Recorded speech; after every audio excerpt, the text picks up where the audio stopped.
శివానందలహరి 42వ శ్లోకంలో ఆదిశంకరాచార్యుల వారు చక్కగా మనకి ఏ విషయాన్ని ఉపమానంగా చెప్పాలనుకున్నారు? ఏ విషయాన్నంటే కోటలు, రాజుల యొక్క కోటలు, దుర్గాలు ఎంత స్ట్రాంగ్‌గా, ఎంత రక్షణగా ఉంటాయో, అలాగే నా మనస్సుని కూడా నేను దుర్గాన్ని చేసి, చక్కటి కోటను నిర్మించి, వాటికి నా ఇంద్రియాలనే ద్వారాలుగా చేసి శుభ్రంగా ఉంచాను. దానిలోకొచ్చి మీరు స్థిరంగా ఉండండి స్వామి అని చక్కగా ఆహ్వానిస్తున్నారు. ఏంటా ఉపమానం? ఎలా చేశారు? దుర్గంతో తన మనస్సుని ఎలా పోల్చారో ఒక్కసారి చూద్దాము. అన్ని విశేషాల్లో లాగానే ఈ శ్లోకంలో కూడా మనకు కైలాస పర్వతం గురించి విశేషంగా చెప్పారు. ఆ కైలాస పర్వతం ఎక్కడుంటుంది? మనకు హిమాలయాల్లోని ఒక పవిత్ర శిఖరం. కైలాస పర్వతం అంటే హిమాలయాల్లో మనకు ఒక పవిత్ర శిఖరం అది. హిందూ మతానికి చాలా పూజనీయమైన స్థలం అది. ఇది శివుడి నివాసం అని మనందరికీ తెలుసు. ఇక్కడ ఏం చేస్తారంట, స్వామివారు అమ్మవారితో, నందీశ్వరుడితో కలిసి అక్కడ నివసిస్తూ ఉంటారంట. ఇంకా దీని చుట్టూ ఉండేది మానస సరోవరం. అది అందరికీ తెలిసిన విషయమే. ఇది ఒక తీర్థయాత్రా స్థలం. కానీ కైలాస పర్వతాన్ని ఇంతవరకు ఎవ్వరూ ఎక్కలేకపోయారు. దాన్ని, కైలాస పర్వతాన్ని అస్సలింతవరకు ఎవ్వరూ అధిరోహించలేదంట. అంత గొప్పదైన పర్వతం. పరమశివుడు, పార్వతీదేవి, నందితో సహా శాశ్వతమైన ధ్యానంలో ఉండే ప్రదేశం అంట. అంత గొప్ప ప్రదేశం. శివుడికి, శక్తికి నిలయం. ఈ విశ్వానికి మొత్తానికి కేంద్రం.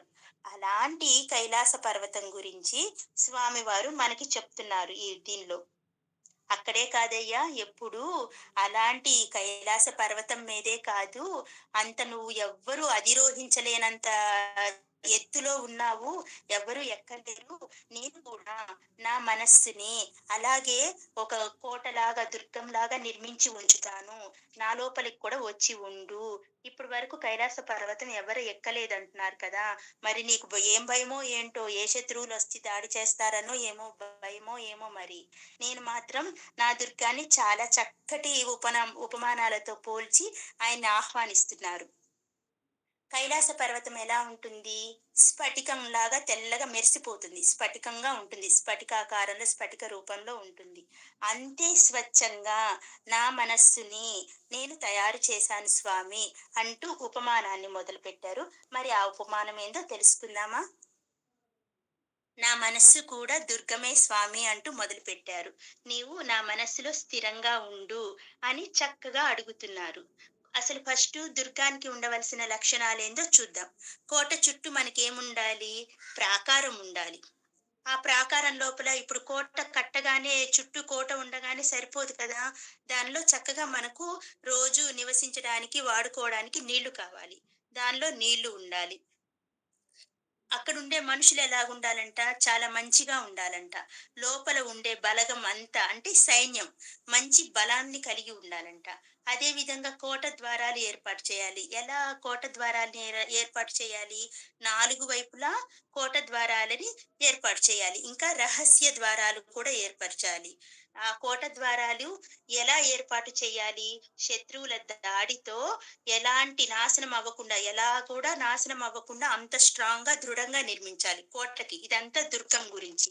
ఆ తర్వాత ఆయన మనస్సు గురించి చెప్తారు. ఇంకా కోట లోపల సౌకర్యాలు అన్నీ సమృద్ధిగా ఉండాలి. అన్ని రకాల సామాగ్రి ఉండాలి.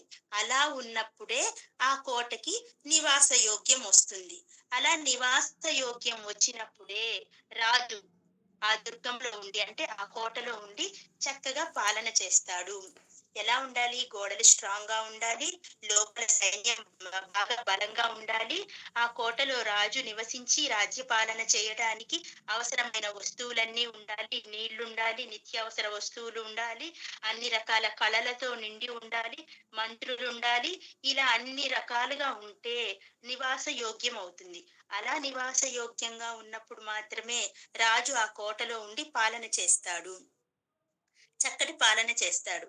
అలాగే నా రాజు వచ్చి దుర్గంలో పాలన చేస్తాడు. నువ్వెవరివి? రాజా వతంసే స్థితే అని చెప్పుకున్నాం మనం గత శ్లోకంలో.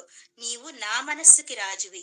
నా మనస్సులో వచ్చి పాలన చేయాలంటే, నా మనస్సుని నేను ఎలా తయారు చేశానో ఒక్కసారి చూడమంటున్నారు. అలాగే నా మనస్సు కూడా ఒక దుర్గము. మీరు రాజా వసంతుడై నా మనస్సు అనే దుర్గంలో రాజ్యపాలన చేయండి అని చెప్తున్నారు.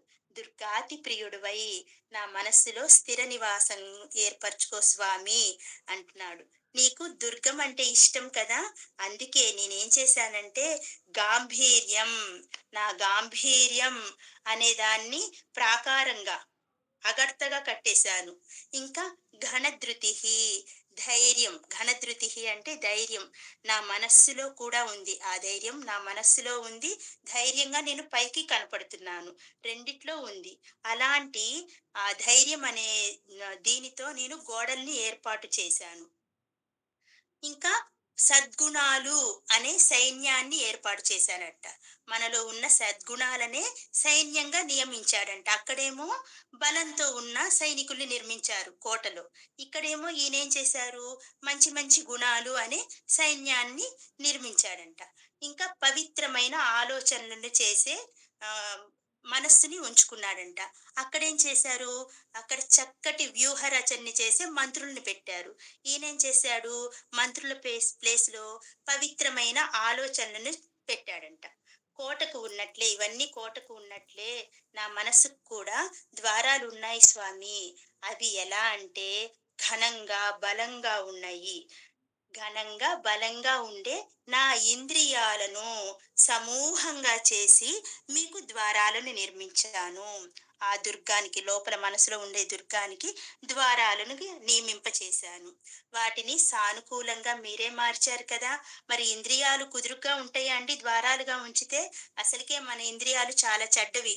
కళ్ళు, ముక్కు, చెవులు, నోరు ఇవన్నీ. వాటిని సానుకూలంగా ఉంచాలంటే దానికి సహాయపడింది మీరే కదా! వాటిని సానుకూలంగా మీరే మార్చారు. అందుకే నా ఇంద్రియాలను ద్వారాలుగా చేశాను. మనస్సు అనే దేహంలోకి మీరు ఆ ద్వారాల ద్వారా ఇంట్లోకి వచ్చి, నా మనస్సులోకి వచ్చి, చక్కగా ఆ పంచ జ్ఞానేంద్రియాలు మీ దయ వల్ల జ్ఞానం అనే విద్యని సంపాదించుకున్నయి. అవి జ్ఞానం అనే విద్యని సంపాదించుకున్నయి కాబట్టి, నా మనస్సులో అవిద్య దూరమయ్యింది. మీకు పూజ చేయడానికి ఆయన అభిషేక ప్రియుడు కదా! వాటికి మీకు అభిషేకానికి తగినన్ని నీళ్లను నా మనస్సులో నేను చేర్చి పెట్టుకున్నాను. ఈ దుర్గంలో చేర్చి పెట్టుకున్నాను. మీకు పూజ చేయడానికి, నమస్కరించడానికి అన్నిటికీ వీలుగా నా మనస్సుని చక్కగా నిర్మించుకున్నాను. సారీ.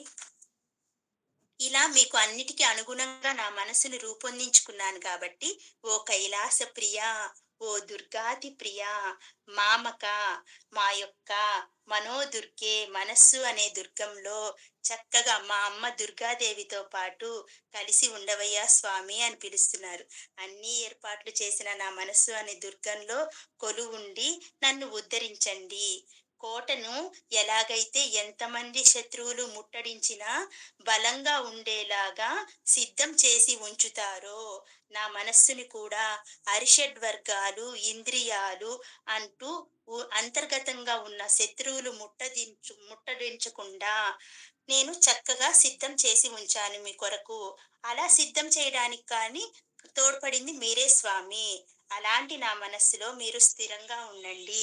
ఆ చక్కటి కైలాస పర్వతం ఎంత తెల్లగా మెరిసిపోతూ ఉంటుందో, నా మనస్సుని కూడా అంత తెల్లగా, స్వచ్ఛంగా, నీట్‌గా ఉంచాను.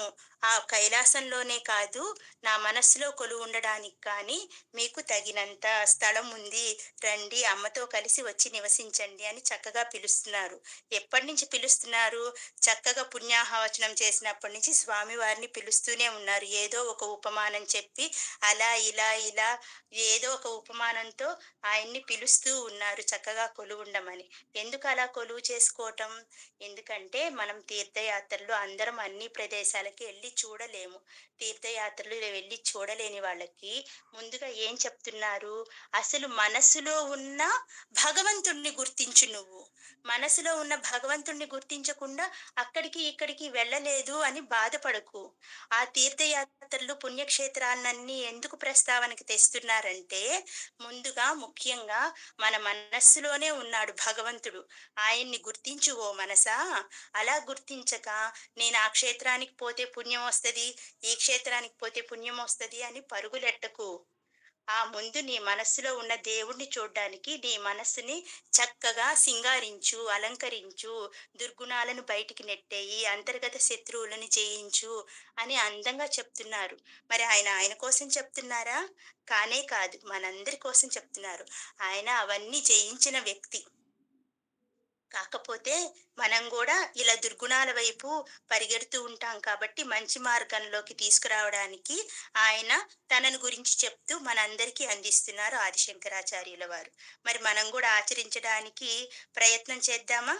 ఓం నమః శివాయ.